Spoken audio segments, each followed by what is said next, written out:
So we're going to talk more about, this time I'm talking about the second half of Boston Legal Season 2. And a little more about money management skills. The thing is, we were talking about the housing thing. How on here, the instructor says that it's not buying a house, a house or whatever property is not an investment. And the thing is, if the population keeps growing,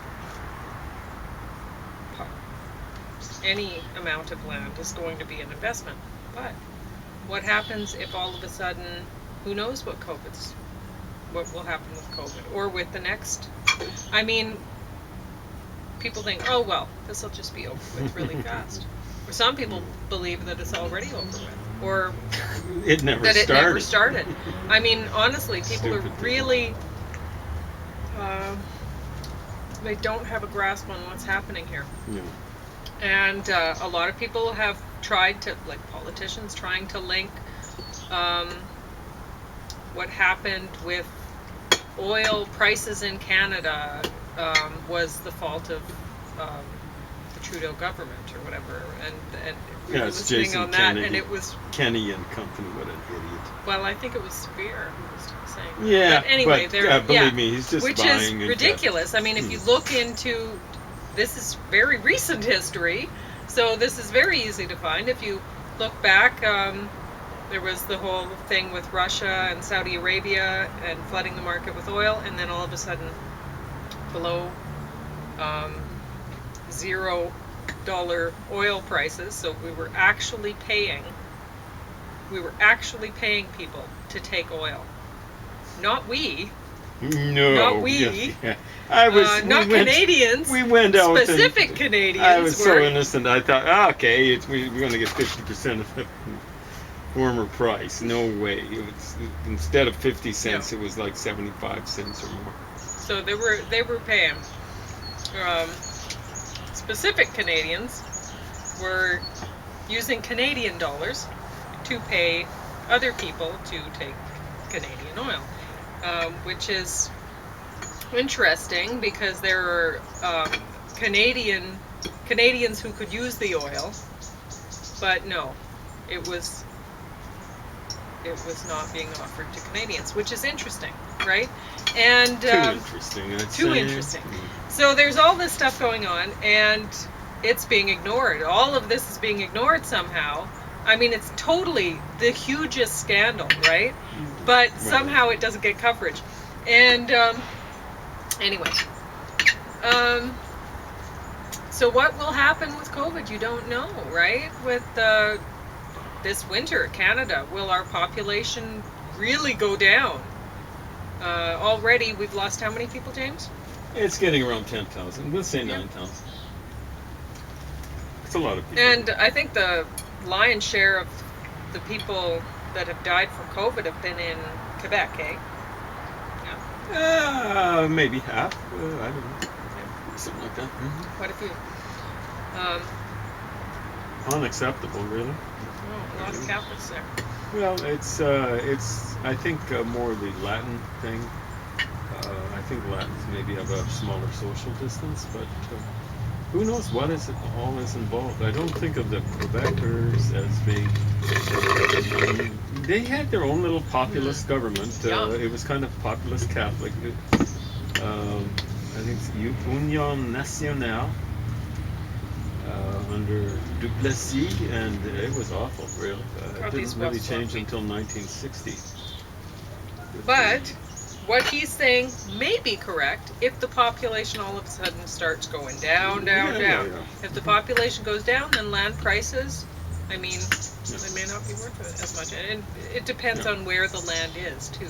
I mean, there will be, like if you buy some land that's really low, like in, some of the islands of India, and global warming keeps on jumping. Yeah, that's a bad investment. Might be. Yeah. But we're hearing all sorts of really interesting things on the radio about aluminum, how the price of aluminum cans may be going up. You were listening to that. I I was was listening to it. concentrating on traffic. I just heard it buzzing in the background. But Because we're expecting food prices to go up. Mhm. We're expecting food to be unavailable to a lot of people, and now the price of storing food. Now food storage is an issue. Is it? And I yes, didn't and they were catch they were mentioning that this was the CBC. They were talking about how aluminum. They've been it was a story about somebody canning beer for microbreweries or whatever, and driving around. Will the CBC get But- over the which is microbrewery? ridiculous. Oh. Yeah, I know. Which is a topic which at first I was like, oh, turn off, right? But then it actually became an interesting topic because the guy was he was a mobile canner. And he was going to these microbreweries, canning their beer for them, and off he went to another one. And he was really busy doing that because the price of aluminum is going up. They're having a hard time getting it from the United States now, the cans, and they're getting it from China. Well, that's crazy. Yeah. Because we basically get our sources of raw aluminum from tropical areas, right? They almost like mine the soil in places like Guyana. But where do they send it? They send it to places where they got a lot of hydroelectricity or electricity. So they send it up to the west coast of BC. Well, that's the only coast, the coast of BC. Huge hydroelectric, this sort of stuff. I think they send it to Quebec too. A lot of hydroelectricity there, and that's where it gets turned into aluminum. Why wouldn't you manufacture cans there? What are we doing? I guess we send it to the United States. Make cans for us, please. Woody, please. Is that what's happening? Seems ridiculous. It does seem ridiculous. So it's something to think about, especially when food security is becoming a serious issue. And anyway,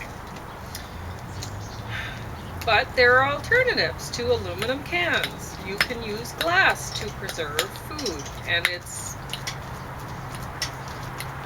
I would say, more environmentally friendly, and it's something that you can do at home for yourself.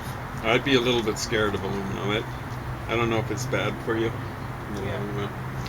I don't know if studies would get I rushed. I don't like us doing the barbecuing, but you really like the barbecue, and I figure, well, we'll try to clear that out of the system. You're talking about the aluminum foil. Yeah. But anyway, so glass jars.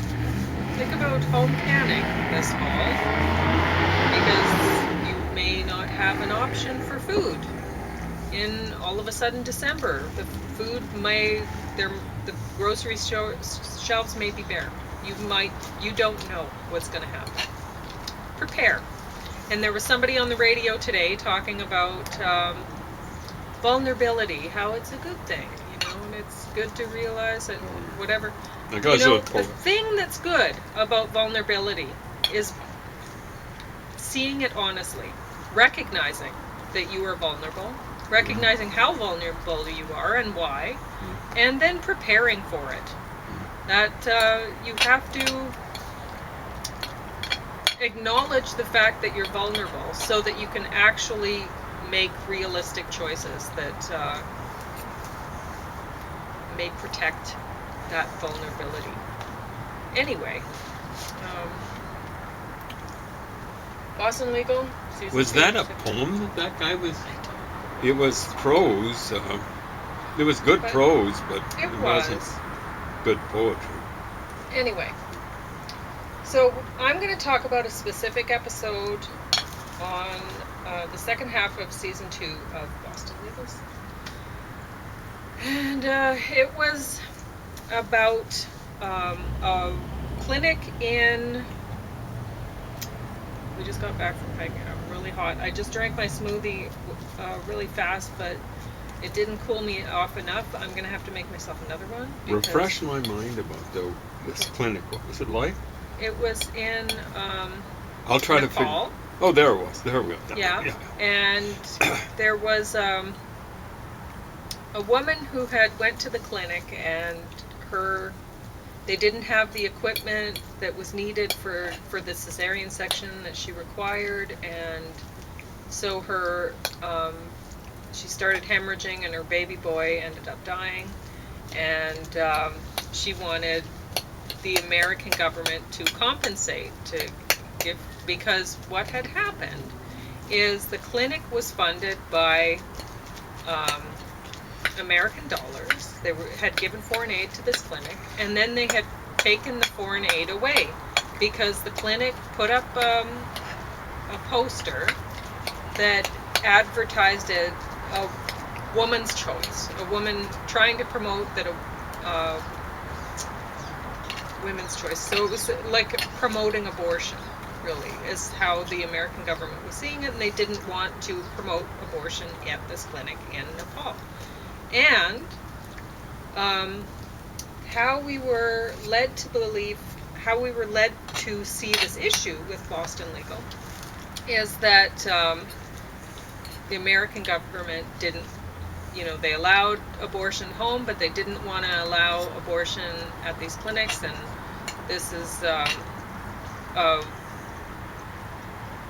the right to abortion is empowering women and all that sort of thing, right? But in actuality, that's not what was happening. If you look into abortions done in various countries, you'll find there are a lot of places where when women terminate pregnancies, they are terminating pregnancies of female babies. And it's getting serious. And that's what the problem is. And that wasn't talked about in here. Mm-hmm. And it has to be acknowledged. So what I have been saying for a long time is we have to let various cultures that want to abort female babies, we have to let them do it. And this may seem like you're sitting there going, what? You call yourself a feminist and you want to see people? No, I don't want to see that. But they want to do it, and I don't want little girls being born into a family where they're not wanted, because every child has the right to be loved and adored and cherished by their parents. And if they cannot have that, they shouldn't exist in that family. And that's not the appropriate place for them to grow up. And also, if you look into these places, you'll see that I'm right. There's a lot of places where they do this. China, India. I'm going to name them. I won't name them, but you can look it up for yourself. Mm-hmm. And you really should. You really should. You have to. It's your responsibility as a citizen of Canada to actually be informed about other cultures around the world, because we are a multicultural society. We encourage other cultures to immigrate into China. Yeah, please. Believe me, China is not the least bit interested. Into Canada. No, they're not interested. So we really have a responsibility to learn about these cultures. We have to know what to expect from people when they come into Is it happening Canada. Here in Canada? Exactly. Oh, I think it is. It would be. Why wouldn't it be? Why wouldn't you expect that it would be? Mm-hmm. So, but in other cultures, one should expect when they're dating somebody from that culture, like say if it were allowed that or encouraged, yes, you can have an abortion and abort your little female babies, and now in a generation, you have nothing but males because you didn't want females. then perhaps the view of how women are treated in that society might end up being a little bit different. They might start cherishing their females all of a sudden because they don't have them anymore. And then other cultures will realize that, oh wait, you come from a culture that doesn't cherish females and you want to then marry our females and treat them poorly, and that's right. You can see how, although my strategy for this problem, to deal with this problem, seems backwards, it's actually the only solution. Any other solution you can think of, it doesn't work. I have tried to put my brain around this. And so anyway. It's a big fat problem. It's a big fat problem, and it needs to India, stop they being got ignored. a trouble with rape, right? Yeah. Way too many guys. They have traditionally women are kind of seen as worse than chattels, I suppose. And now way too many guys, and they're all chasing it. The same few women and stuff like that. I don't know what the stats are on rape, whether it's going up or down, but it should be going down. Even if it's holding its own, it should. So, yeah. So, I don't know. Hey, you might be right. Just let them work out their own whatever, and be informed so that Be your informed. Please. daughters don't end up marrying their men and end up aborting female children. With the, As far as I'm concerned, if people coming from India are secular, they're got some skill. Welcome to it. Especially if they're, if refugees they from don't that want to kind of have system. female children, they shouldn't have them. It'll work itself out eventually. Well, if they're thinking that way, I don't want them to. Well, all you have to do is educate your own daughters so that they realize why this family has nothing but boys, and this other family has nothing but boys. Are they not able to have girls in their family? And no, this is why, right? I want to stress it's not because I'm a Canadian nationalist. I'm not. I believe strongly in democracy. You can't have systems like this in a democracy. We just can't. Well, you can't have little girls being in abusive families, honestly. If they're not loved, it's a terrible thing.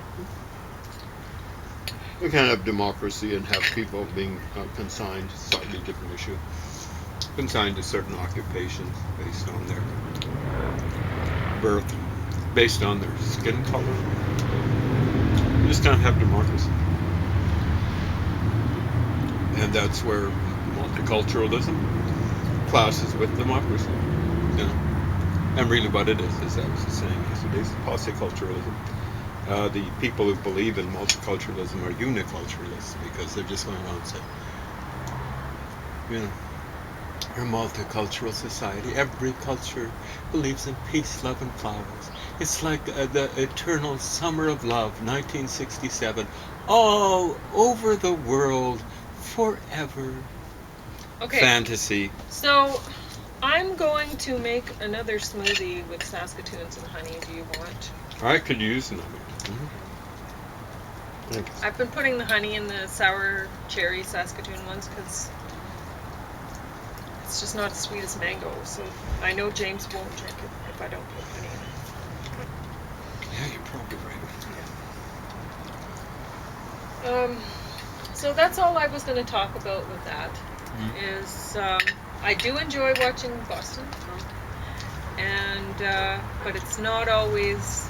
They don't always nail the topics. They point out some things that people need to be thinking about, and they haven't thought about them in depth enough. But they're just artists, yeah. So. But hopefully you're thinking about them more. Just this is maybe the best you can expect from artists. It's just for them to raise issues Mm-hmm. I really think art is just about telling you not how to feel, but how a certain person feels or certain people feel. And it's not terribly significant what they feel. You know?